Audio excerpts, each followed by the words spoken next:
கர்த்தருடைய பரிசுத்தமான நாமம் மகிமைப்படுவதாக. ஆசீர்வாதமான ஒரு நல்ல காலவேளையிலையும் அனுதினம் மன்னா என்ற வேத தியானத்தினால் உங்களை சந்திப்பதில் மிகுந்த சந்தோஷம். கிருபையாய் கர்த்தர் தந்த நாளுக்காக கர்த்தரை துதிப்போம்.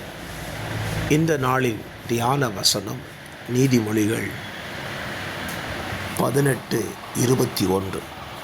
மரணமும் ஜீவனும் நாவின் அதிகாரத்தில் இருக்கிறது, அதில் பிரியப்படுகிறவர்கள் அதன் கனியை புசிப்பார்கள். ஒரு அழகான வார்த்தை, ஆசீர்வாதம் நிறைந்த ஒரு வார்த்தை. இந்த வசனத்தில் நாம் கவனிக்க வேண்டிய 2 காரியங்கள் இருக்கிறது. நாம் இந்த உலகத்தில் ஆசீர்வாதமாய் வாழ்வதற்கும் இந்த வசனம் நமக்கு வழி சொல்லிக் கொடுக்கிறது. இந்த உலகத்தில் நாம் தண்டனையை பெறக்கூடிய வசனமும் இந்த வசனத்தில் இருக்கிறது. இவைகள் இரண்டையும் நாம் அடைவதற்கு ஒரே ஒரு பாதை மட்டும் இருக்கிறது. அது வேறு ஒன்றுமல்ல, நம்முடைய நாவு தான். நம்முடைய நாவினாலே நாம் பேசுகிற வார்த்தைகள் நம்மை ஆசீர்வதிக்கவும் செய்யும், நம்மை தண்டிக்கவும் செய்கிறது. அதுதான் இந்த நாவுக்கு இருக்கிற அதிகாரம். யாக்கோபு தன்னுடைய நிருபத்திலே சொல்லுகிறான், ஒரே ஊற்றுக்கண்ணிலிருந்து தித்திப்பும் கசப்புமான நீர் புறப்படுமோ? ஒரே வாயினாலே துதிக்கவும் சபிக்கவும் முடியுமோ என்று கேட்கிறார்.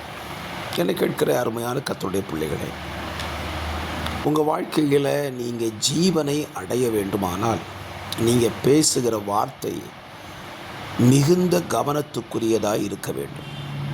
வாயில் வந்ததையெல்லாம் நாம் பேசினால் அதன் பிரதிபலனை நாம் அனுபவிக்க வேண்டியது வரும்.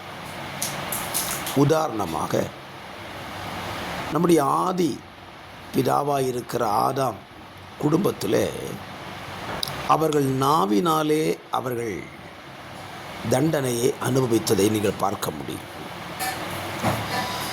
ஆண்டவர் ஆதாமிடத்தில் கேட்கிறாய், ஆதாமே, நான் விலக்கின விருட்சத்தின் கனியை நீ புசித்தாயா என்று கேட்டபொழுது, ஆம் ஆண்டவரே, புசித்தேன், தவறு செய்துவிட்டேன் என்று சொல்லலை, நீர் எனக்கு தந்த மனைவியை தந்தாள், புசித்தேன் என்று சொல்லுகிறார்.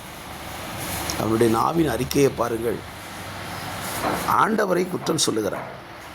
நீர் எனக்கு தந்த மனைவி தந்ததுன்னா பிரச்சனை. அப்படி மரணமும் ஜீவனும் நாவின் அதிகாரத்தில் இருக்கிறார். ஏவாளிடத்தில் கேட்கிறார். ஏவாளும் தன்னுடைய தவறை சொல்லலை, சர்ப்பம் என்னை வஞ்சித்தது. ஸோ 2 பேருடைய நாவும் இன்னொரு நபரை குற்றப்படுத்தி தாங்கள் சுத்தவான்கள் என்று சொல்லுகிற நிலைக்கு சென்று விட்டார்கள். விளைவு என்ன? அவர்கள் சொன்ன வார்த்தையின்படி அவர்களுக்கு தீர்ப்பு கிடைத்தது.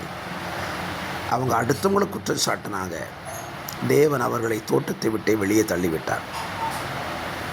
இந்த காலவெளியிலே இந்த வார்த்தையை கேட்டுக்கொண்டிருக்கிற உங்கள் வாழ்க்கையை, நீங்கள் சொல்லுகிற ஒவ்வொரு நாவின் அறிக்கைகளும் வார்த்தைகளும் உங்களை தேவனிடத்திலிருந்து ஆசீர்வாதத்தை பெற்றுக்கொள்வதற்கான வழிகளாய் இருக்க வேண்டும். மாறாக இந்த உலகத்தில் நீங்கள் தண்டிக்கப்படக்கூடிய வார்த்தைகளை நீங்கள் பேசாதிருங்கள்.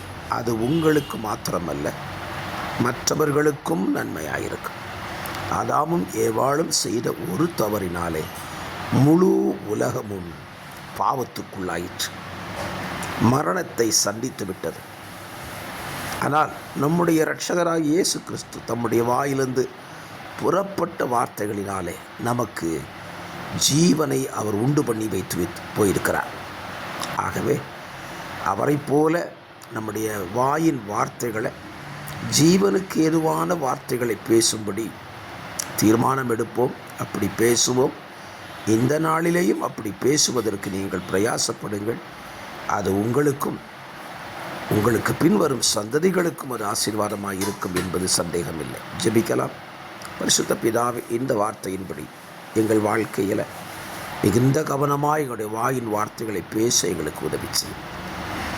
இந்த வார்த்தைகளை கேட்கிற பிள்ளைகளுடைய வாழ்க்கை அப்படியே அமையட்டும் என்று சொல்லி வாழ்த்துகிறேன். கிருபையில் மறைத்து கொள்ளும்.